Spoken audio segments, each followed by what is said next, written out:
السلام عليكم ورحمة الله وبركاته. عشر كان waxaan ku baranaynaa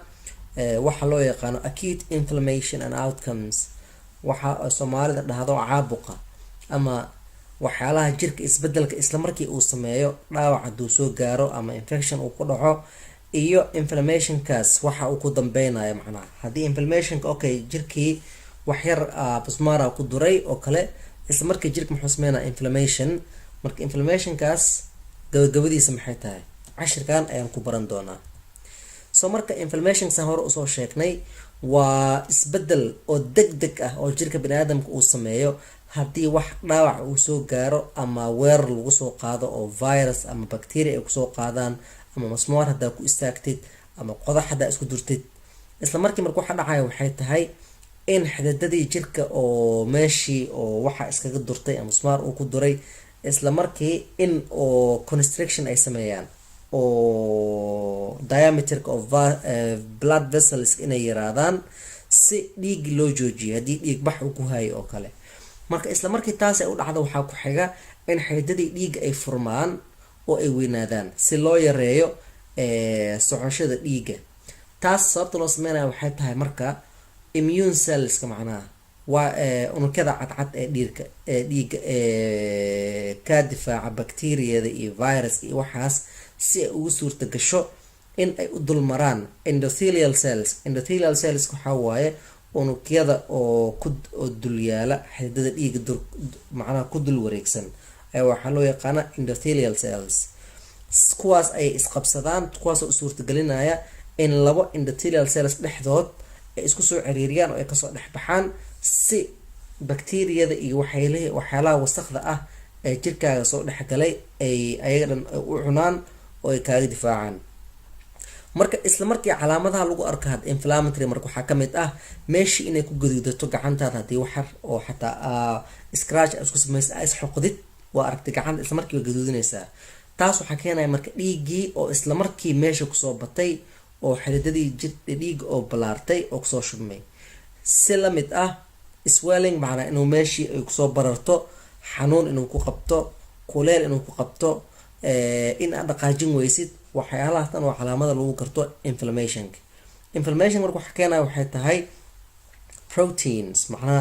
brotiino oo ku dhex jira dhiigga oo isla markii dhaawac uu kusoo gaaro la active gareynayo iyo brotiino oo kugu saacidaya macnaha in ay joojiyaan dhiigbax inuu uu kugu dhaco waxaa loo yaqaano macnaha coagulation proteins proteinadaas dhaawac markuu kusoo gaaro ayaga iyo unugyada yaryar ee platelet loo yaqaan ayaa isla markii active noqda oo sameeya clottingkaas oo isla markii xiraya marka in oo xinjiraha clotting xinjiro waa xinjiro oo xirayo in dhiiggii meeshii uu ka baxo isla markii ay xiraan waxaa active noqonaya mast cells proteinada kale oo dhiig ku dhex jiro kuwaas dhan oo lasoo deynayo ayagoo dhan isbahaysto si jirka u daafici lahaayeen soo marka communication ayaa ka dhexeysa waa aragtay haddii hadda dhaawaca kusoo gaara ama infection aa qaadid isla markii qandho ayaa ku qabanayso isbedel weyn ayaa jirkaa ku dhacay haddii dhiig lagaa qaado isla markii waxaa la arkaya in white blood cellskaaga kor ay u kacaan numberkood C-reactive protein oo la yiraahdo in kor u kaco taasoo dhan marka waxaa keenayo isla xiriir ama communication oo u dhexeeya white blood cellska oo ka difaacayo ayaa waxay fariimo u diraan maskaxda iyo beerka ayagoo u sheegaya jirka in lasoo weeraray oo kor temperatureka jirka loo qaado si loo weeraro marka waxaan loo yaqaana marka mediators waa chemical oo isku diraan cellska oo white blood cellska oo meesha oo dhaawaca uu ka dhacay difaacayo oo ay u diraan maskaxda iyo beerka si saa hor usoo sheegnay temperaturekan kor loogu qaado beerkan uu sameeyo brotiino kale oo badan oo aada meesha dhaawaca uu soo gaaray si oo neutralize loogu sameeyo waxa jirka oo soo weeraray sabar saa hor usoo sheegnay schematic waaye waa macnaha jawaab degdeg ah oo isla markii jirka uu sameeyo dhaawac yar hadduu kusoo gaaro mast cells macnaha unugyo waaye oo ay dhexdood ka buuxaan histamine waxa loo yaqaano isla markii waxa uu kusoo gaaray histaminkaas ayaa la daadiyaa oo ah waxyaalahaas yaryarka ah histamineka marka la daadiyo isla markii wuxuu tagayaa smooth muscle cells oo dul saaran xididada dhiigga oo meeshaas maraya. Meeshaan hadda waxaa arkaysaa meeshaan dhan waxaa yaalo capillaries waxaa ku dul wareegsan aan dhahe arteriolska iyo endothelial cellska dushood waxaa saaran smooth musclekaas ayaa isla markii wuxuu sameynayaa relaxation in oo xoogaa uu dabco. markuu dabco waxaa dhacaya in uu weynaado sizeka ama diameterka oo blood vesselka, taasoo keenaysa dhiig badan iyo protein iyo cells badan inay u suurta gasho in ay aadaan meeshii dhaawaca uu soo gaaray. waxaa kaloo oo dhacaya in white blood cells sida neutrophils ama monocytes ay kasoo baxaan dhiigga oo ay soo aadaan meesha dhaawaca jirka uu kasoo gaaray si ay ku difaacaan. so markaan hore usoo sheegnay waxa ugu horeeya dhaca waxay tahay platelet activation ama cellska ama unugyadan yaryar ee xinjiraha sameeya in active ay noqdaan, in mast cellska ay soo deeyaan histamine, nitric oxide waxaa soo daaya endothelial cellska kuwaasoo isla markii xoogaa xiraya diameterka oo blood vesselka yareynaya, laakiin isla markii blood vesselka waxaa u imaanaya masajyaal kale oo usoo diraan mast cellska iyo unugyada kale ee sida macrophageka oo kale oo resident ah oo dhex jooga meesha dhaawac uu ka dhacay oo u sheegaya in size la weyneeyo oo dhiig badan iyo borotiino badan oo dhiiga dhex socda loo soo diro meesha dhaawac uu ka dhacay. taas waxay suurta galisaa markaa endothelial cells in ay kala baxaan si ay ugu suurta gasho white blood cells inay isku dhex xiriiriyaan, borotiinadan ay ugu baxaan si loo aado meeshii dhibaatada ay ka dhacday. macrophagekan activation ayuu noqonayaa. waxaa kaloo dhacaya waxaa la yirahdaa chemotaxis, in neutrophilska loo sheego inay soo aadaan dhiigga ay kasoo baxaan oo meesha dhaawaca uu ka dhacay ay soo aadaan. tan kaloo dhacaysa waxay tahay phagocytosis, white blood cells in ay cunaan waxay bacteria ah ama wasakh ah ama unugyada oo dhaawaca uu gaaray, damageka uu gaaray kulligood inay cunaan si tissue oo cusub meesha loogu sameeyo.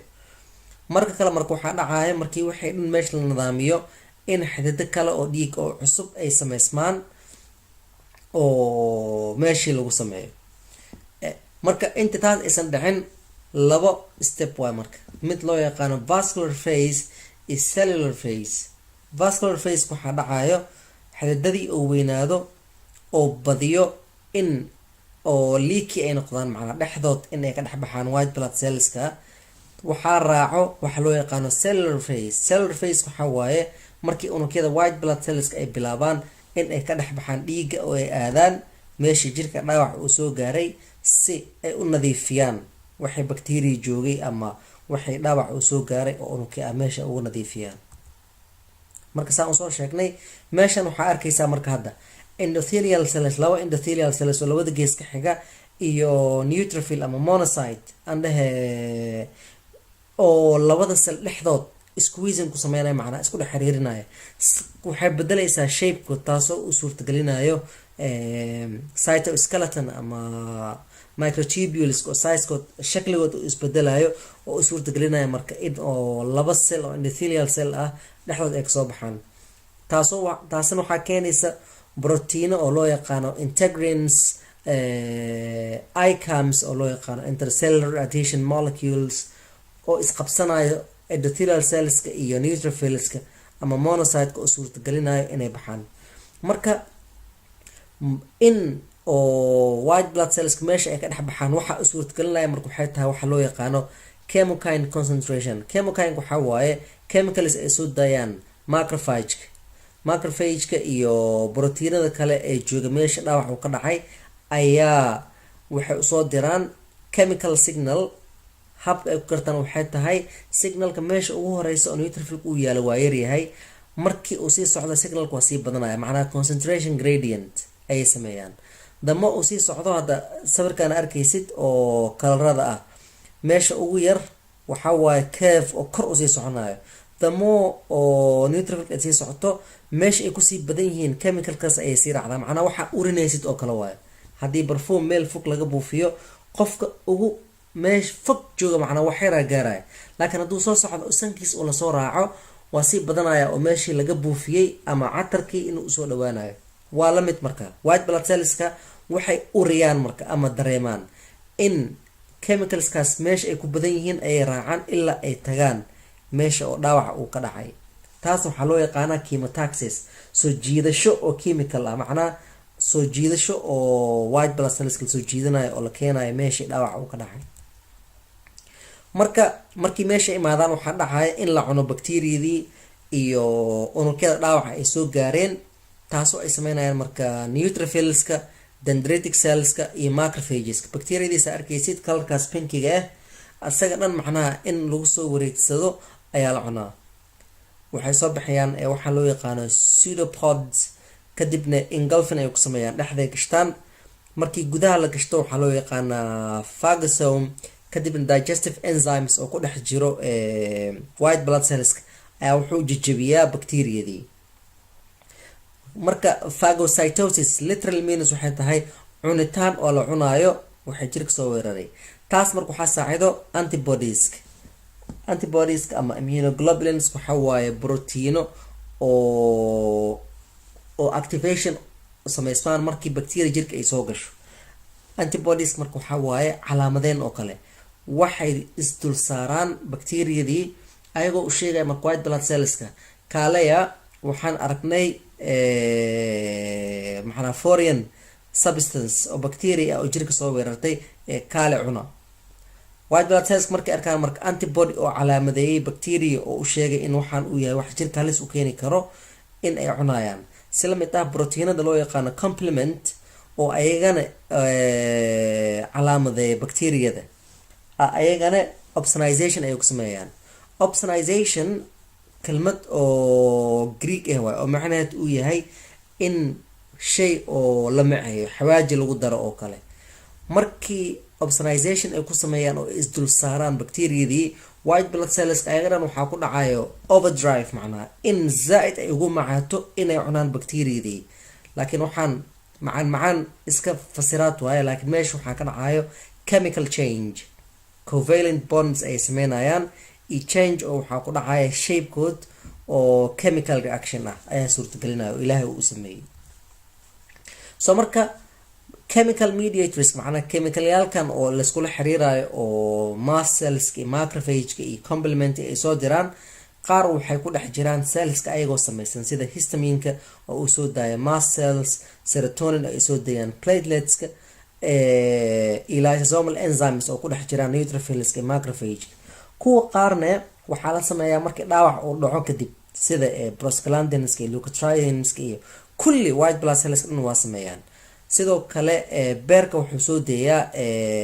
coagulation proteins, macnaha proteinadan oo xinjiraha inay sameysmaan saacidaya, iyo complement systemka. complement systemka waxaa waaye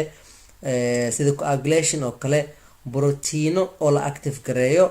ayagaa is active gareeya, macnaha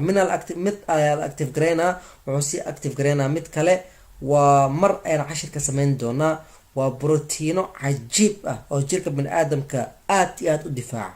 adoo aadan ogeyn xataa jirkaa in lagu soo weeraray. ay complementiga inta ay active noqdaan ayaa waxay dilaan waxay jirkaaga soo weeraray ee bacteria iyo virus ah adoon ka warqabinbo. marka waa brotiino oo cajiib ah, mar ayaan cashirka sameyn doonaa. so markaan hore usoo sheegnay complementiga iyo antibodieska iyo kulli marka waxay binding ama isku xirtaan bacteriadii, marka way calaamadeeyaan white blood cellskana way cunaan, way dilaan. so marka waa iska explanation, haddaa rabtid iska jooji. waxaa arkaysaa marka mediator ama chemical meesha oo laga soo daayo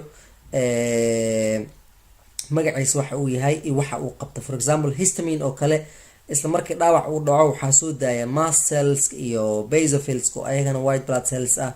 platelets shaqada ay qabtaan markan waxay tahay in ay weyneeyaan diameterka oo blood vesselka oo loo yaqaano vasodilation, ayna badiyaan distancega u dhexeeya endothelial cells si ay ugu suurta gasho white blood cells inay isku soo dhex xiriiriyaan oo laba endothelial cells dhexdood kaga soo dhex baxaan. saan hadda soo arkaynay oo kale markii oo video aan kasoo sheekeynaynay white blood cells oo kasoo dhex baxaya laba endothelial cells waxaa keenaysa endothelial cellska in xoogaa ay kala leexdaan oo isku soo ciriiriya white blood cellska. taas waxaa suurtagelinaya waxay tahay chemicalskan oo ay soo daayaan white blood cellska oo jooga meesha dhaawaca uu ka dhacay oo ah macrophageka iyo mast cellska oo jirka meel walba ku yaala. so marka shaqada ay qabtaan brotiinadan oo ku dhex jiro dhiiga dhexdiisa ama waxaan plasma loo yaqaano waxaa waaye 4 nooc protein ah.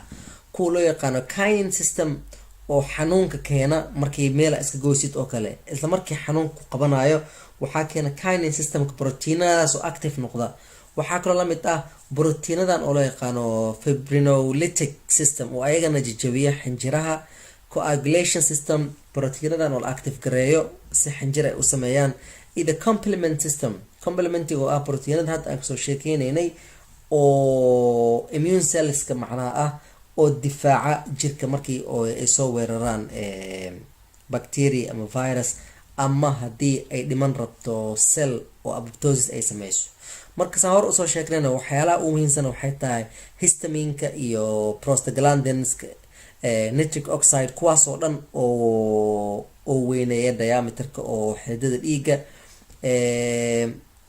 serotonin, C5a C3a oo ah laba protein oo ka imaada complement systemka, iyo leukotrieneska waxay ayagana weyneeyaan distancega u dhexeeyo endothelial cellska si oo ay isku soo dhex xiriiriyaan white blood cellska. sidoo kale C5a oo ah complement protein iyo interleukin 1 interleukin 6 kuwaasoo dhan waxay sameeyaan systemic macnaa acute systemic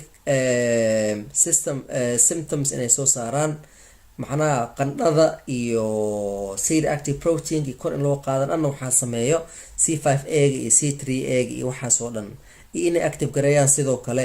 white blood cellska oo jirka dhiig ku dhex jira. marka saan hor usoo sheegnay acute phaseka macnaha markii infection uu qabto calaamadaha isla markii aad dareemaysid waxa keena waxay tahay cytokines ama ah chemical oo ay soo deeyaan white blood cellska oo jooga meesha dhaawaca uu ka dhacay ama bacteria ay soo gashay oo ay u diraan maskaxda gaar ahaan hypothalamus oo temperatureka kor u qaado taasoo keenta inaad dareentid dhaxan inay ku qabato macnaa fever, qandho inay ku qabato. kuwaasoo kale ah marka waxaa loo yaqaano tumor necrosis factor alpha, interleukin 1, interleukin 6 waxaasoo dhan waxaa loo diraa beerka iyo maskaxda, kuwaas oo marka arkaysid isbedel oo ku dhaca qofkii markii infection uu qabto. waxaa kaloo la arkaa marka calaamadaha kale oo qof markii infection uu ku dhaco ama inflammation, neutrophilia macnaa white blood cells kor inay u kacaan numberkood, qandho qofkii inay qabato, qofkii daal in uu qabto, appetite macnaa raashinka in uu cuni waayo, appetitekiisa uu lose gareeyo. haddii dhiig laga qaado qofkii la baaro in la arkayo in C-reactive protein oo ay active gareeyaan complement systemka in oo kor u baxo. shaqadaas dhan marka waxaa qabtaa hore usoo sheegnay cytokines. cytokine macnihiisa wuxuu yahay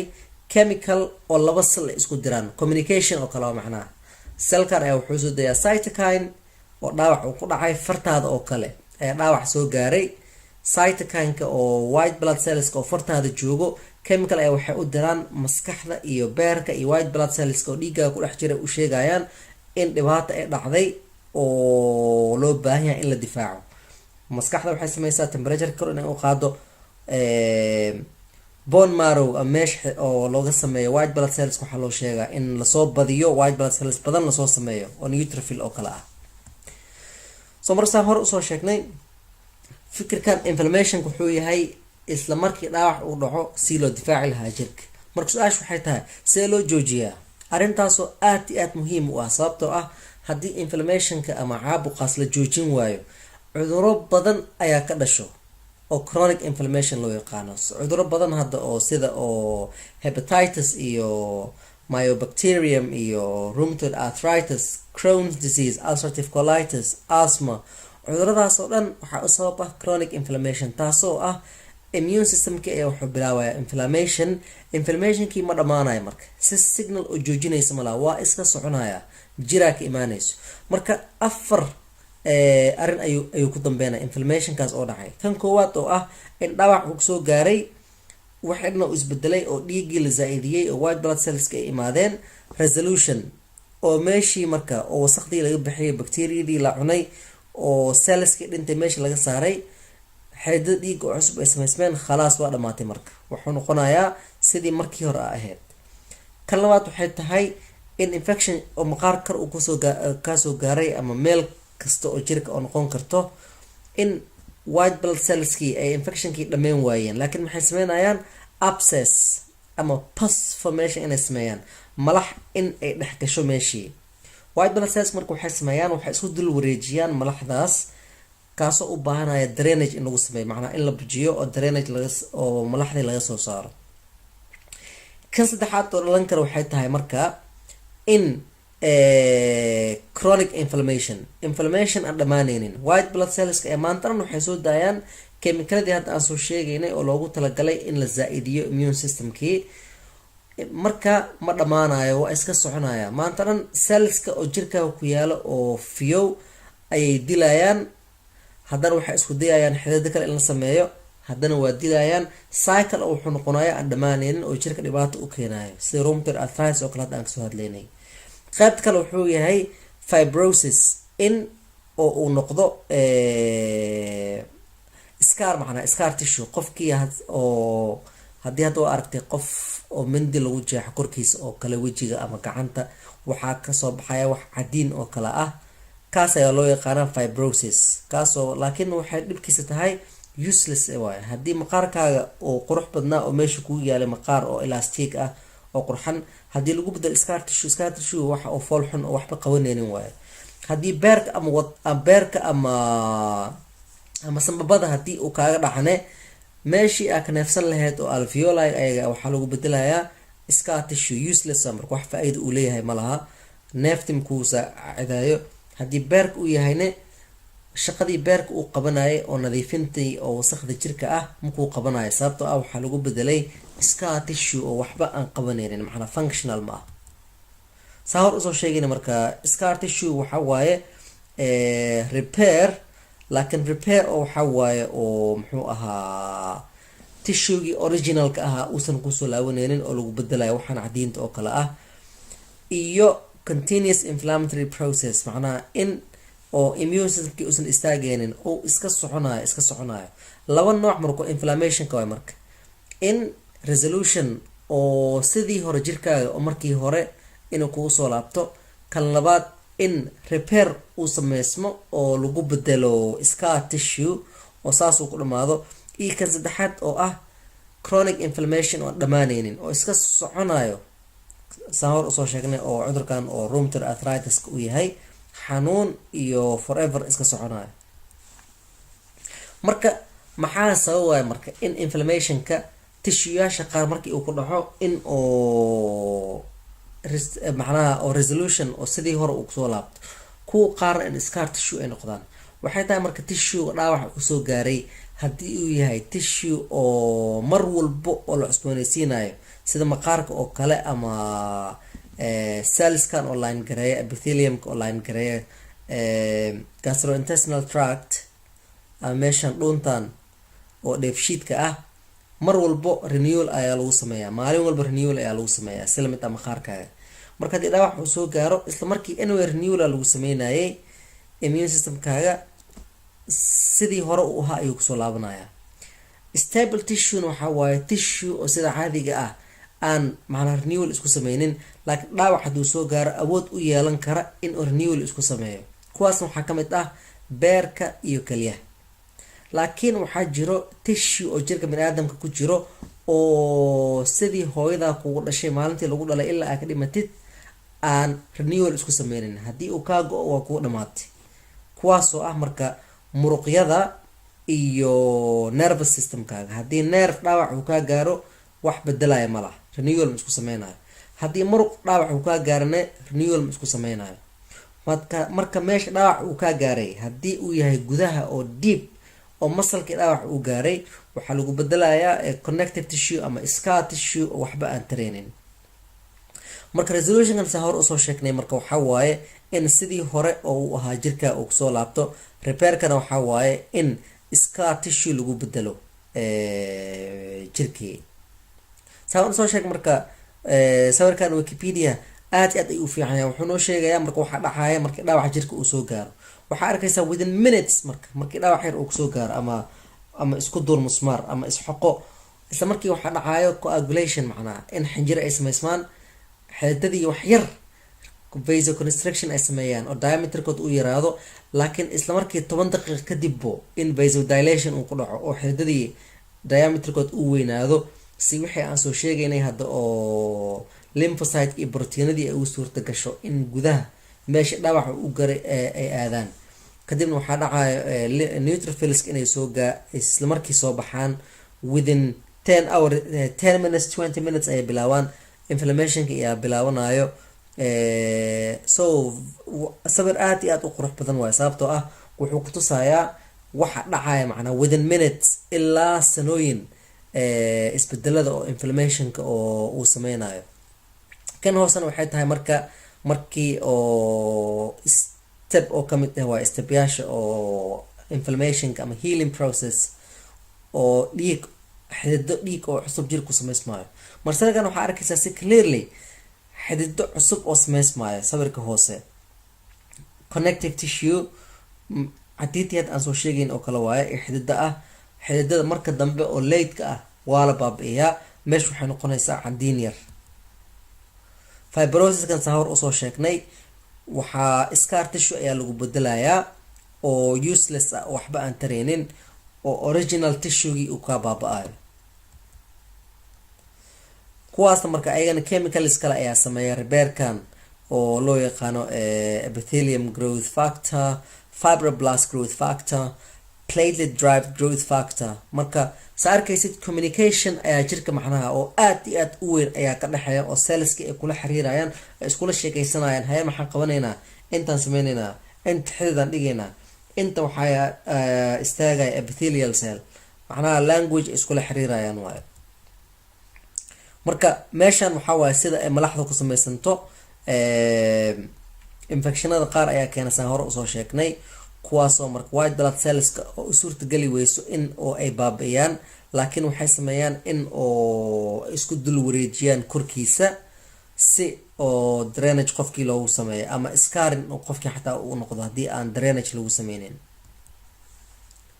tan hore aan soo sharaxnay chronic inflammation aan dhamaad lahayn oo iska soconaya, taasoo ay badanaa u sabab tahay macrophage-ka iyo unug kale oo white blood cells oo loo yaqaano CD4 T cell helper cells kaas waxay sameeyaan chemicals ay isku jiraan ayaga iyo macrophage-ka oo iska soconaya, macnaa inflammation oo tissue destruction uu ku dhaco. dadka lupuska qaba iyo dhibaatadaas ayaa haysato. immune systemkii waa iska shidan yahay, macnaa wax joojinaya ma laha, dhibaato badan ay jirka u keenayaan. saan soo sheegnay marka waa kana T helper cells waxay soo jiraan chemical, waxay active garayaan macrophage-ka waa la active garaya, asana chemical u diraa T helper cell-ka waa la active garayna. macnaa dagaal oo iska soconaya aan dhamaad lahayn waa oo jirkaaga oo iskaga socda. taas waxay ku keenaysaa marka distraction, xanuun, muxuu ahaa daal tira badan oo aan dhamaanaynin,